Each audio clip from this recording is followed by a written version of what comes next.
Nous commençons ce revue de titre par la campagne électorale. Les secrets des listes, c'est la une du quotidien Bosby le jour, élection locale.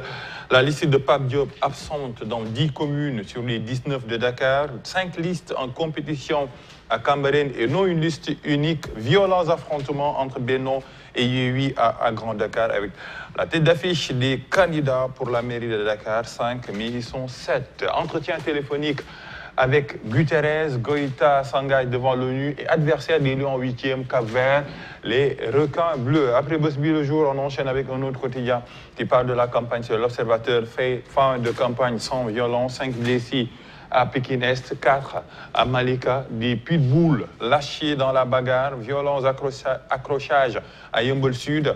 Ousmane Sonko déclaré persona non grata à Guédiawaye, actualité alliée à la page 3. Près de 22 000 personnes recrutées pour le contrôle des élections, le problème des cartes d'électeurs, le manque de moyens.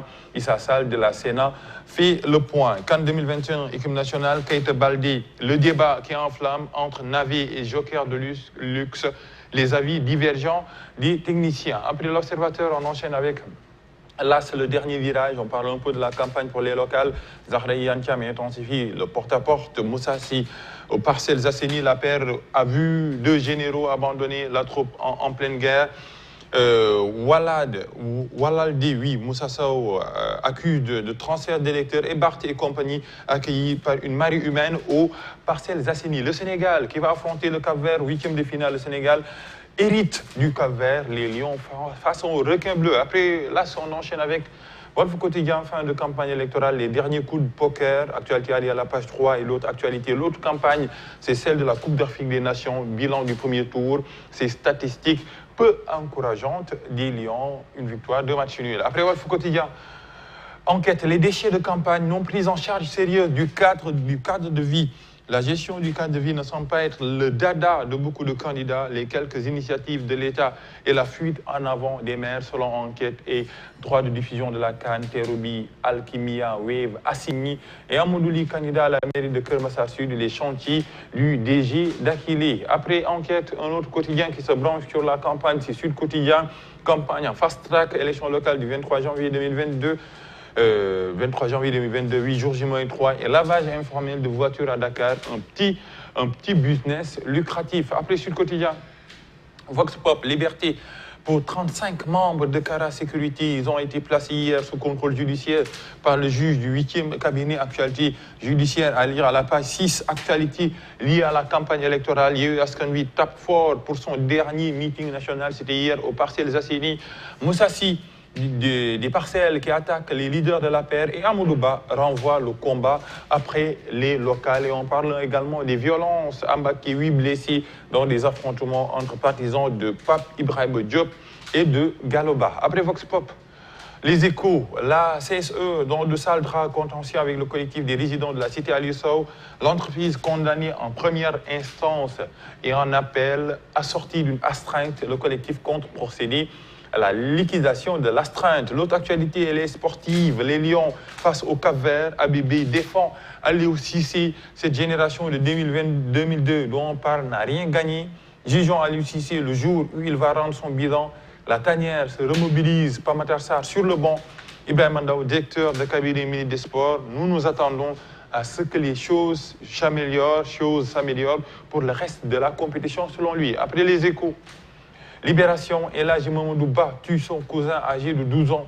Ça s'est passé à Ouakam, lui reprochant d'avoir perdu l'argent destiné à payer l'électricité.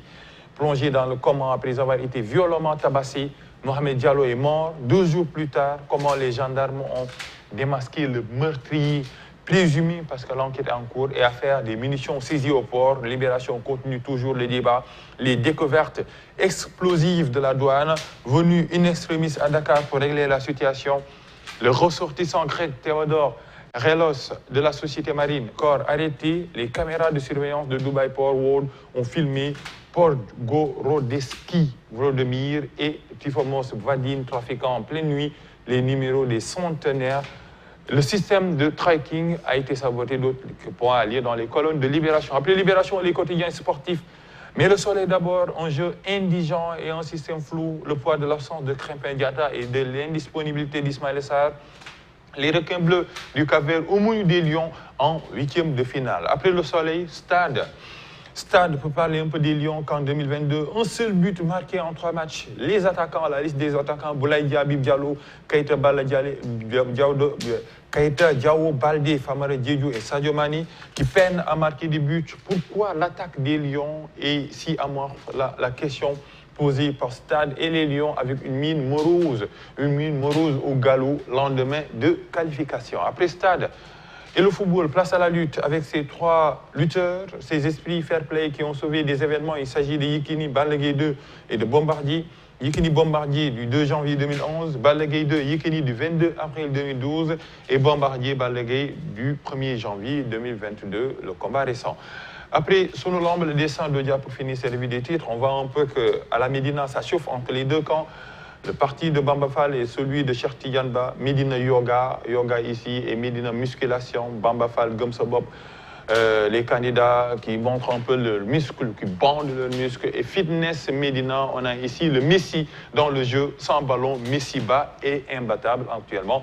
Dans la rue, ça fait rage entre les deux cas à la Médina. Et dans l'actualité africaine, Papa Sarr en Gambie, Adama Barrow a prêté serment hier pour un second mandat. Oui, il a officiellement prêté serment. Il devient le président, le nouveau président, ou bien le président en exercice qui garde son fauteuil en Gambie. Barrow a remporté la présidentielle du 4 décembre 2021 avec 53% des voix. On continue un peu cette actualité liée à la Gambie.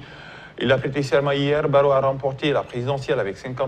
On l'a dit. Je jure de remplir fidèlement les charges de président de la République de Gambie, de faire respecter les lois du pays. Selon lui, les présidents Mohamed Bouhari du Nigeria, Macky Sall du Sénégal, Faure Gnassingbé du Togo, Omar Sissoko Embalo de la Guinée-Bissau, Julius Mada Bio de Sierra Leone et Mohamed Ould Ghazouani de la Mauritanie étaient présents lors de la cérémonie de serment, prestation de serment. J'appelle tous les Gambiens, quelles que soient leurs différences, à se rassembler en un seul peuple. Le discours de l'Union, tombeur à la surprise générale de Yahya Jammeh à la présidentielle de décembre 2016, Barrow avait été contraint de prêter serment, on le rappelle, ici à Dakar, à l'ambassade de son pays à Dakar, mais cette fois-ci, c'est plus précisément en Gambie, Aïssata. Et la France déchire sur l'accord de défense et de coopération militaire. Oui, les deux pays continuent un peu leur coup diplomatique. Le Mali remet en cause l'accord de défense et de coopération militaire avec la France. On continue un peu cette actualité pour voir les détails de cet accord fin décembre. Les autorités françaises ont été officiellement saisies pour renégocier les accords de défense qui lient les deux pays. Et c'est bien cette liberté de mouvement que le pouvoir malien veut renégocier. La semaine dernière, Bamako a ainsi dénoncé une violation de son espace aérien par un avion de transport logistique et de l'opération Barkhane. C'est toujours je t'aime, moi aussi. C'est bien cette liberté de mouvement que le pouvoir malien veut renégocier. Renégocier, cela équivaut à mettre des bâtons dans les roues françaises. Souffle-t-on à Paris, la France cherche justement à gagner du temps. Mais pour l'instant, peut-être les mercenaires Wagner sont en train de gagner du terrain au Mali, Aïssata. Covid-19 pour finir. Papa Sarr, l'Afrique du Sud lance sa première usine de vaccins. Oui, exactement. Première usine de vaccins anti-Covid-19, 100% africain, lancée en Afrique du Sud. On a le président Cyril Ramaphosa, l'investissement d'environ 170 millions d'euros, 3 000 milliards d'euros sur plusieurs années, porté par le milliardaire Patrick Soon-Shiong. Nous avons développé un nouveau vaccin, un vaccin de 2e génération, et nous voulons le fabriquer en Afrique, pour l'Afrique, et l'exporter dans le monde entier. Notre objectif est de bâtir une industrie durable, selon le président Cyril Ramaphosa, le président sud-africain. Nous allons finir avec cette actualité.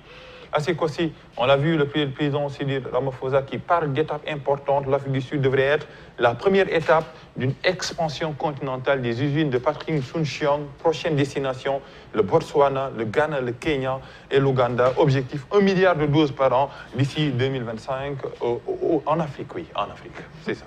Merci beaucoup.